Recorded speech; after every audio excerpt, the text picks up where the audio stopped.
All right, let me ask you something that's going to sound wild at first, but hear me out. What if the Blue Jays are about to make a move that nobody's really talking about, but it could legitimately change their entire infield situation without breaking the bank or giving up massive assets? While everyone's obsessing over Bo Bichette's future, Alex Bregman's asking price, and whether Kyle Tucker actually happens, there's a name floating around that keeps getting overlooked, and that's a massive mistake. Yoan Moncada just got linked to Toronto by MLB insider Francis Romero, and before you dismiss this as some throwaway rumor, you need to understand what this actually represents. This isn't about desperation or settling for leftovers. This is about smart roster construction when you understand market inefficiencies and how to exploit them. The Blue Jays went to Game 7 of the World Series. They lost to the Dodgers, and that experience doesn't make you cautious. It makes you ruthless about finding edges wherever they exist. Let's talk about what Moncada actually did in 2025 because the surface numbers don't tell the whole story. He played 84 games, limited sample size for sure, but he put up 58 hits, 35 RBIs, and 12 home runs in that stretch. Now, here's where it gets interesting. Among Angels players who appeared in at least 80 games, Moncada ranked 5th in batting average at 234, 3rd in on-base percentage at 336, and 4th in slugging at 448. Those aren't superstar numbers, but they're solid and consistent production. But the advanced metrics are where this gets legitimately compelling. According to Fangraphs, Moncada posted a 117 WRC plus, which was the 3rd best mark on the entire Angels roster, trailing only Mike Trout and Taylor Ward. Think about that for a second. When you project that kind of production onto the 2025 Blue Jays roster, it slots him in at 7th best on the team, right between Alejandro Kirk and Tyler Heineman. That's above league average offensive production from a position where Toronto desperately needs stability. Now, I know what some of you are thinking. Injuries, durability concerns. The guy hasn't been consistently healthy throughout his career. Those are legitimate questions, and we'll address them. But first, you need to understand the strategic context here. Toronto isn't looking at Moncada as some savior who walks in and fixes everything by himself. That's not how elite front offices operate. They're looking at him as a calculated piece in a larger puzzle, especially with all the uncertainty surrounding Bo Bichette and the infield configuration going forward. The Blue Jays have young talent developing in their system. Jorge Burgos led his team in RBIs last season. Gianni Planchart is a prospect with legitimate power potential. Bringing in Moncada doesn't block that pipeline.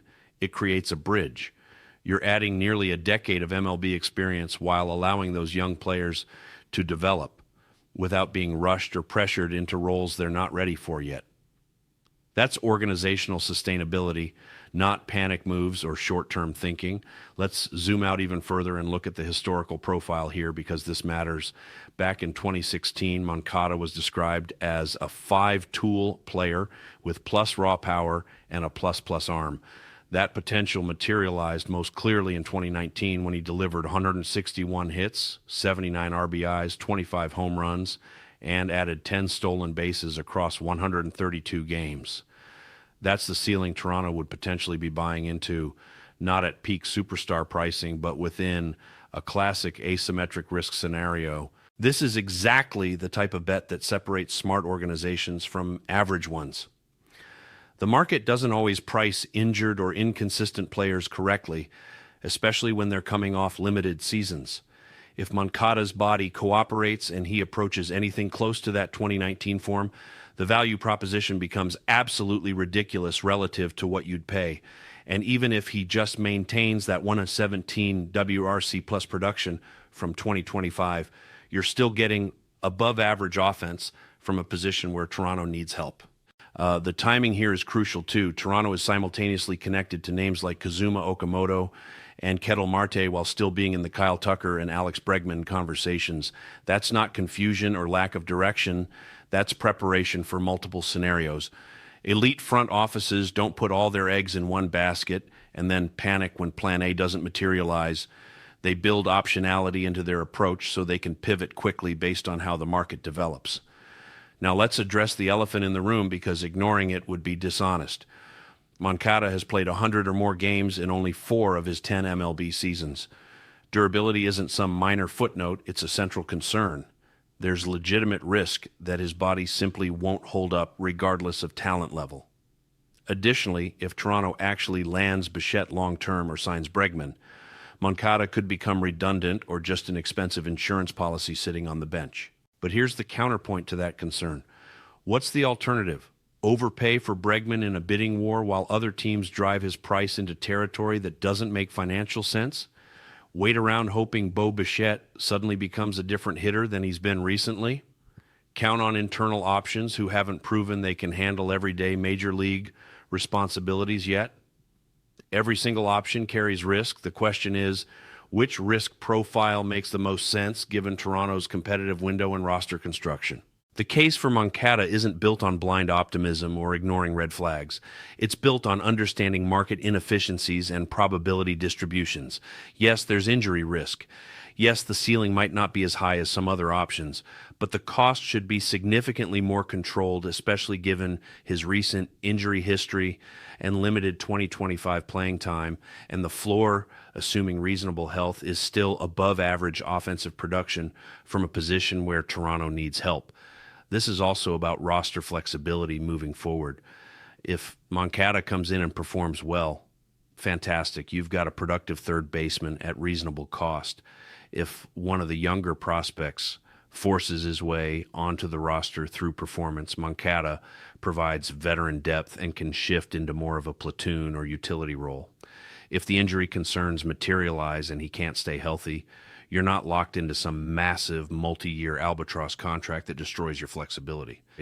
Compare that to some of the alternatives being discussed. Bregman is going to command significant years and dollars with limited opt-outs. The top-tier free agents all come with premium price tags that limit what else you can do with the roster. Trading for someone like Ketel Marte means giving up prospects and taking on salary simultaneously. Moncada represents a different calculation entirely, one where the risk-reward ratio might actually tilt more favorably than the obvious big-name additions. Here's what really matters, though.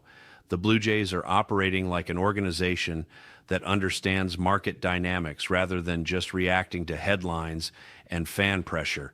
They're not sitting around waiting for permission or validation from media narratives. They're actively preparing multiple pathways to roster improvement, which is exactly what you should be doing when you're coming off a World Series appearance and trying to sustain that level of competitiveness. The connection to Moncada, whether it ultimately results in a signing or not, demonstrates strategic thinking.